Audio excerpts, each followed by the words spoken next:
portals and timelines open and close with certain events? Did you know that hospitals staff up extra around the full moon? They need to, because the full moon marks a period of high energy, endings and new beginnings, portal openings and shifting timelines. In this story, a road appears only during such a time, with a warning at its gate. And this story is the reality that unfolds when one dares to venture down that road. So stay tuned for this gruesome affair, Road to Another Dimension. Finding yourself in the talons of an owl in the shadows of the forest moonlight, it's a gruesome affair.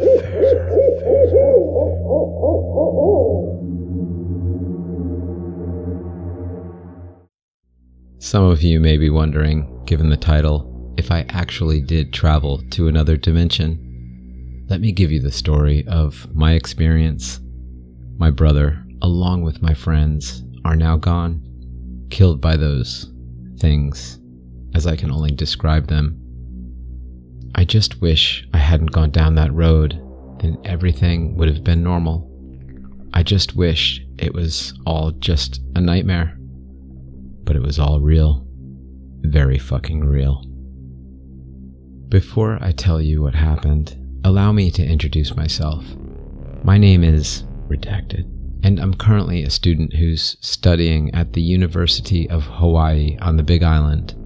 I was just a normal person, majoring in liberal arts and attending history club. My brother Daniel was also part of the club too, even though he majored in psychology. He and I, along with a large group of friends, got together most of our free time eating at a cafeteria while talking about our lives in the mainland to some local friends we made. They were taken aback as to how different our cultures were and tales of Native American folklore in comparison to Hawaiian folklore. But enough of my background and life story. I suppose you're now wanting to know about that road I'm talking about. Well, for starters, it exists. If you see a road with a sign on it that says, Noho Iwaho, then I strongly suggest you listen to that sign and turn back. I certainly will now, after the horrifying experience.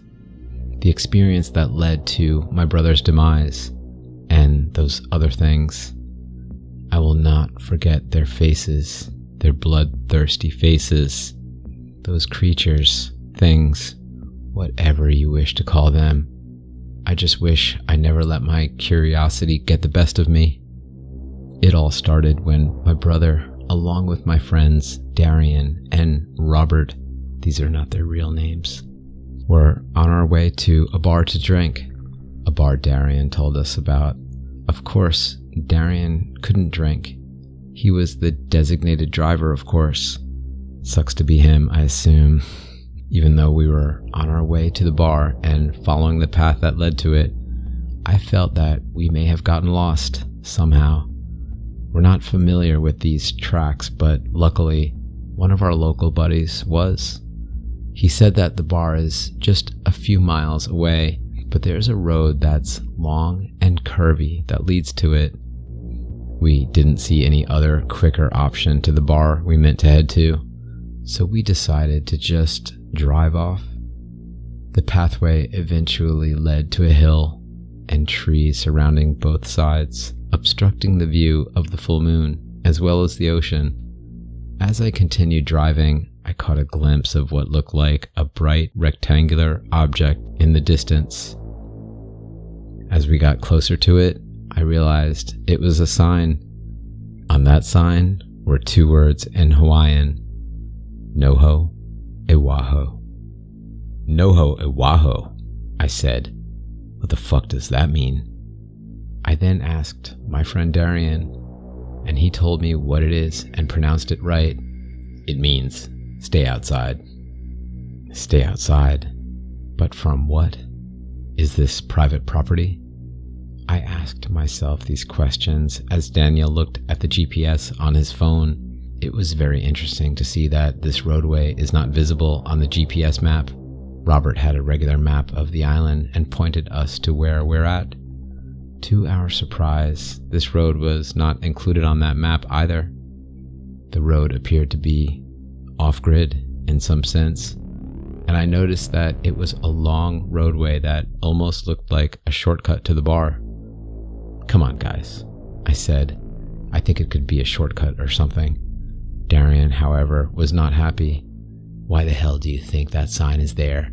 It could be some kind of top-secret military facility or some shit.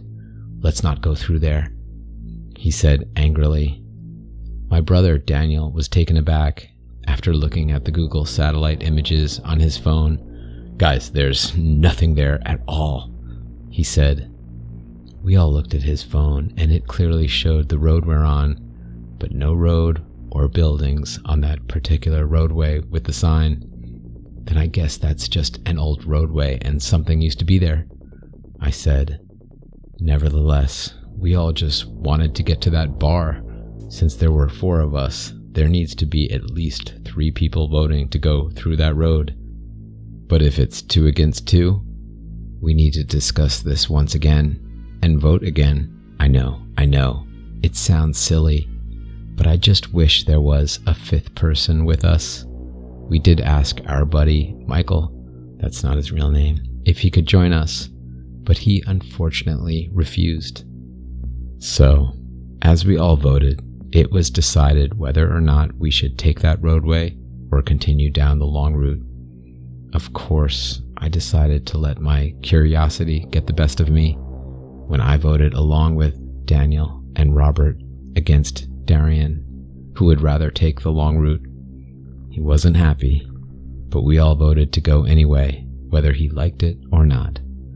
I now damn my curiosity and myself. Thus, I decided to drive us through that roadway in front of us. Moments after I drove onto the road, I suddenly felt this chilling sensation. It's the kind of feeling you get when something is wrong. "Guys, I got this terrible feeling something is wrong here," I said. Daniel and Robert laughed, while Darian kept his mouth shut and looked down. Only after a couple more minutes had passed, I felt like I was suddenly about to pass out. I looked to my brother along with my friends, and they were surprised to see my reaction. "Steven, are you alright?" Daniel asked me. Even though the car was staying on the road, I felt like I was about to pass out. "Stay with us, Steven," Robert said anxiously. Just then, I suddenly felt my mind go dark, and I blacked out. I could hear my brother, along with my friends, screaming at me to wake up.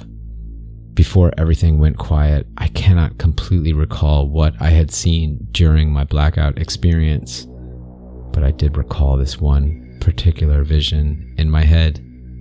I saw my brother, along with my friends. They were being torn apart and eaten by these shadowy looking things in front of me. I was in the car alone, and they were outside, being mutilated by these things. I was horrified, about to break down in tears. Just then, I heard my name to the left of me. "Steven," it whispered.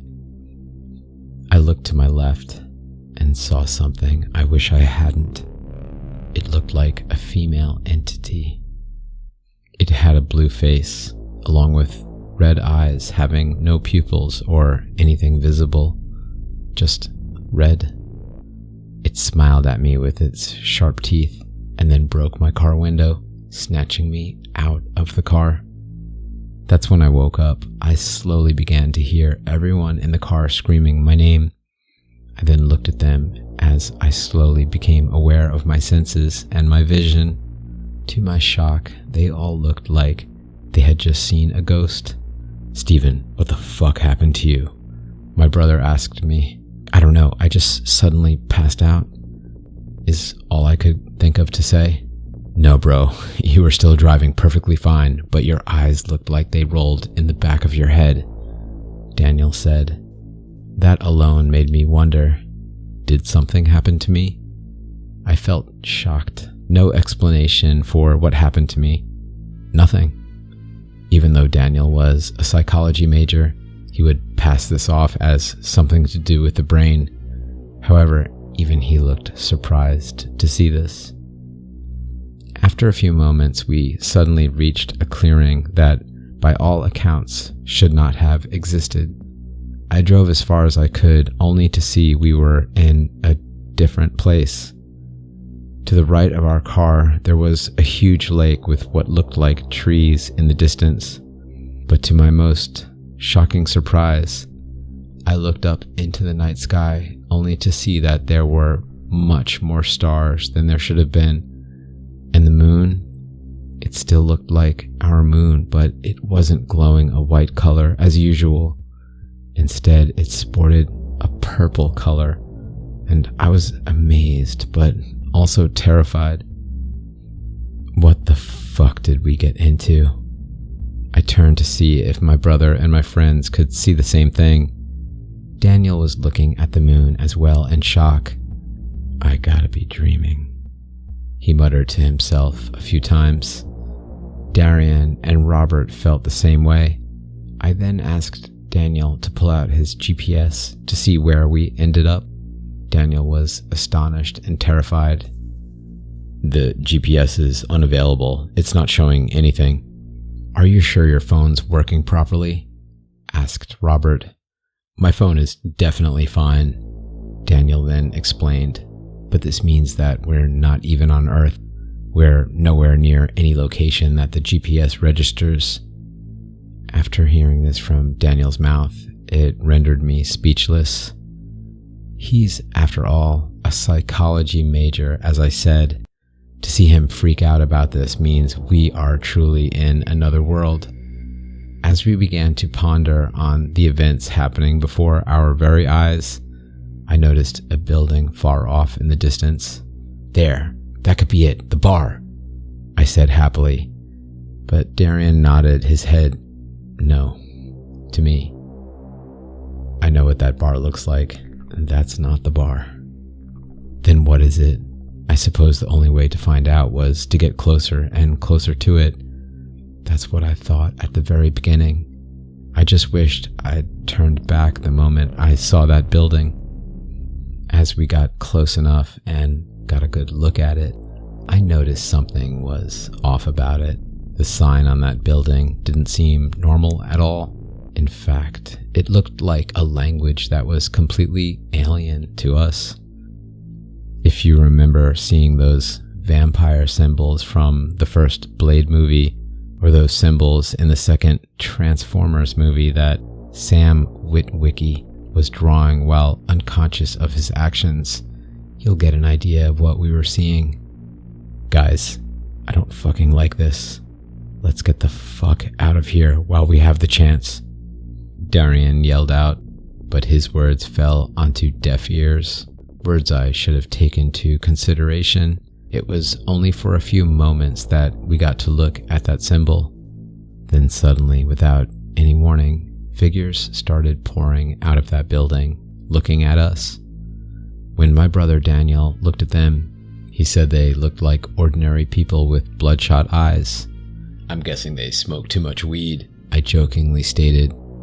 Robert and Daniel were cracking up at my joke, only for Daniel to stop laughing as the figures began to approach us. That's when Daniel was about to scream when they got close enough. They didn't look human at all. They had human-like features, but these things were far from human.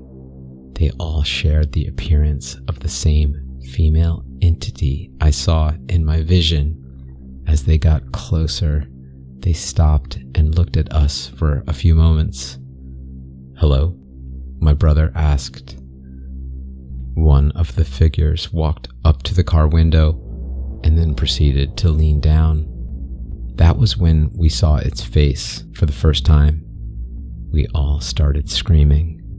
The figure then looked like it was sniffing something, but its nose seemed to bend in a way no human-like nose would do.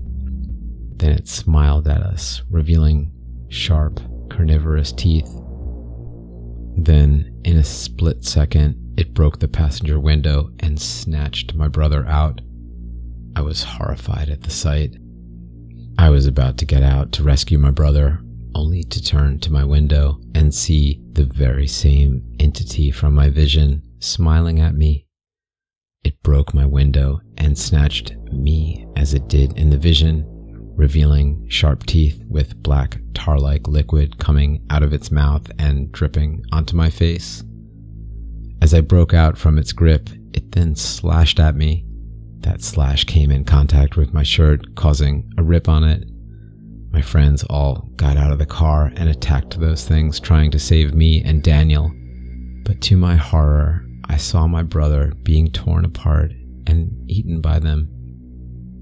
I was shocked and in tears. Darian snapped me out of it as several other figures started approaching me. "Get back in the car and get the fuck out of here," he yelled. I did as he said, as he and Robert desperately fought off the creatures, only to be overpowered in the end. Then Darian looked at me one last time in his final moments of life. "Leave, leave, leave, leave," he yelled. This time, I didn't stick around. I listened. In my rearview mirror, he and Robert started getting torn apart and eaten. I felt like I was about to vomit, but I had to hold myself together and drive the fuck out of there. The only way I could get out was the way we were heading. If I head back there, they would rip me apart. I noticed another roadway surrounded by trees. I drove through there, hoping like hell it would take me out of here.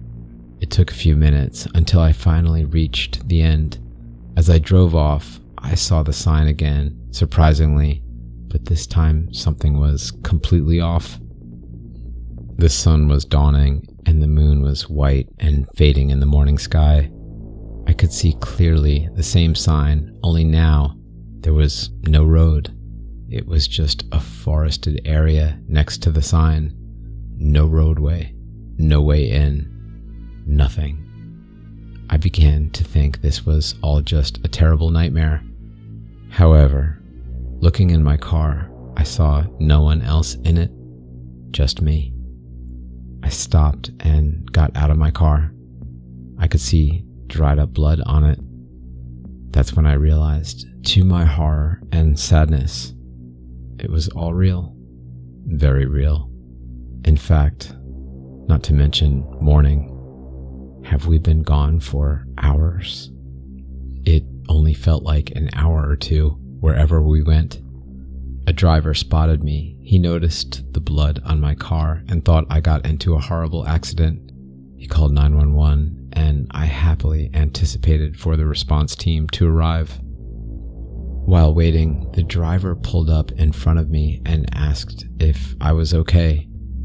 I did not know what to say, but I also had no logical explanation.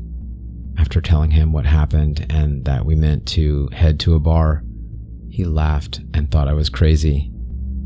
"Am I correct to assume you guys drank too much?" he then asked. I would laugh, but I know for certain I'm not drunk, and I was too horrified and shaken up to even laugh or joke about it. This was fucking serious. A police car arrived. The cop came out and began to ask questions. The guy who spotted me chimed in. "I think this guy drank too much. He said he saw blue things come out of a building with weird symbols and rip his family and friends apart and started eating them." Of course, that was part of the explanation. The cop found it funny, but had to take it seriously. I was being serious and told him everything that happened. I even showed him the sign with the forested area and told him there was a road there last night, and we went into it. But the driver and policeman saw the sign, but they both thought I was going nuts. I was arrested under suspicion of drunk driving and negligent homicide, and perhaps even murder. After arriving to the police station, I was being interrogated on the incident, so I told them everything that had happened. Of course, the cops didn't want to believe me, but there was one policeman, the chief himself, who was surprised at my story. Of course, my suspicions were confirmed when he then asked me this one question. "Was there a full moon that night?" I then recalled what I saw that night. Yes, I did see a full moon, along with an ocean. We went on top of a hill that appeared long and curving. I said, "I see," the chief said. "He might as well be innocent." The chief then told the others. "Wait, what?" asked the cop that arrested me. "How the hell is this guy innocent? There's blood on his car." I thought it was going to be the end of me at that moment. I'll be in jail for a murder I did not commit. Since you don't believe me, I suggest we have this young man take a lie detector test, as well as a few psychological tests, and get a measurement of breath from him if he's drunk. From what I'm seeing, he doesn't look drunk. The chief then explained. "What's that?" one of the cops noticed, looking at me. He walked up to me and saw something on my face. He rubbed it off and saw that it was a black, tar-like substance, not to mention the tear on my shirt that was clearly visible. The cop then instructed me to give them the shirt while they handed me a new one. They also took the black substance for testing. A few hours passed. After going through the tests and passing all of them, I was let go.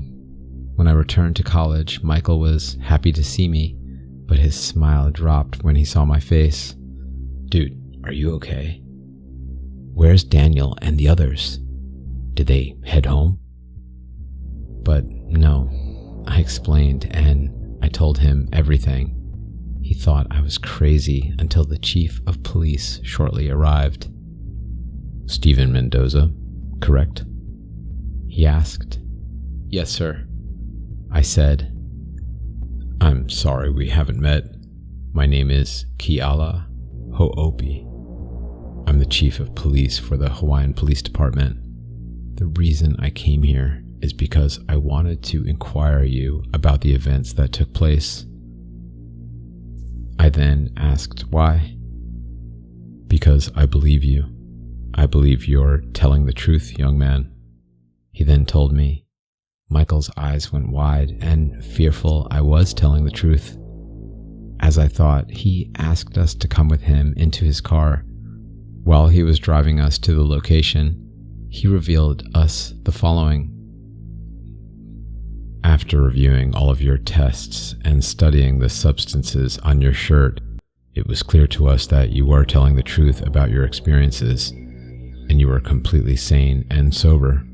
The black substance that was on your face was of unknown origin, but not only that, the reason I believe you is because something similar happened years ago to me."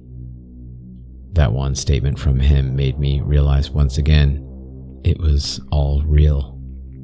My sister and my best friend were with us at the time.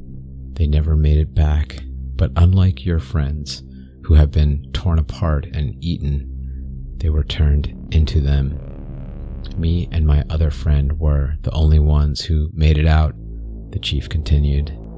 He then took out a picture of himself, his two friends, and his sister, and upon looking at it, my eyes went wide with fear, and I felt my heart pounding rapidly. It was her, but human in the picture. When I saw her that night, she wasn't human at all. She looked like those things. I was horrified. "You saw her, didn't you?" Keala asked. And I looked at him and nodded with tears rolling down my eyes. She was the one who left that substance on my face and gave me that tear on my shirt, I said in a whimpering voice. The chief then looked down and, with tears rolling down his eyes, having received confirmation that his sister is truly one of those things now. That picture was her final picture. It was taken a couple of hours before it happened. It was heartbreaking to hear. This is her final picture with her friends and family. We approached the site with the sign still being there. "Do you see that sign, Michael?" Keala asked. And Michael nodded in approval. "I'm going to tell you and Steven here this warning. and I need you both to consider it. Do you understand? He asked both of us, and we nodded in agreement. In the time of the full moon, a road manifests here. Never go through it. Kiala instructed us. We nodded in approval once again, and he drove us back to the campus. I will never forget that night. It's a night that will forever haunt my memories and my dreams. I still see the face of that woman, how she looked as a human, and how she looked now as one of those things. The thought that such things can make one's blood run cold, and it can happen just by going down the wrong street. In time, my family back on the mainland became aware of the story along with my brother's death, and I explained everything that happened. I'm not surprised that they somewhat actually believed me, as our family is known for talking about the various folklores and certain beings like skinwalkers and ancestral spirits. They also grieved over the death of my brother, of course, and I blame myself for having taken that road in the first place. Now, I will never forget the instructions the chief of police gave me. I will never forget the clear instruction of that sign, Noho Iwaho, stay outside. Stay outside. Stay outside. Stay outside. Stay outside. To my forest friends, thank you for listening to another horrible tale. Dusk is a time of transition. It's an owl's wake-up call. As the shadows grow longer and darkness takes over, the calling at hand is to let your light shine.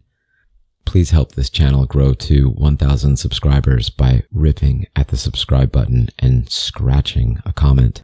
If you scratch a comment, I will definitely read it. Thank you for stopping by, and I encourage you to visit again here on the Smoking Owl Tales channel on another night very soon. On another night very soon. On another night very soon. On another night very soon. Very soon.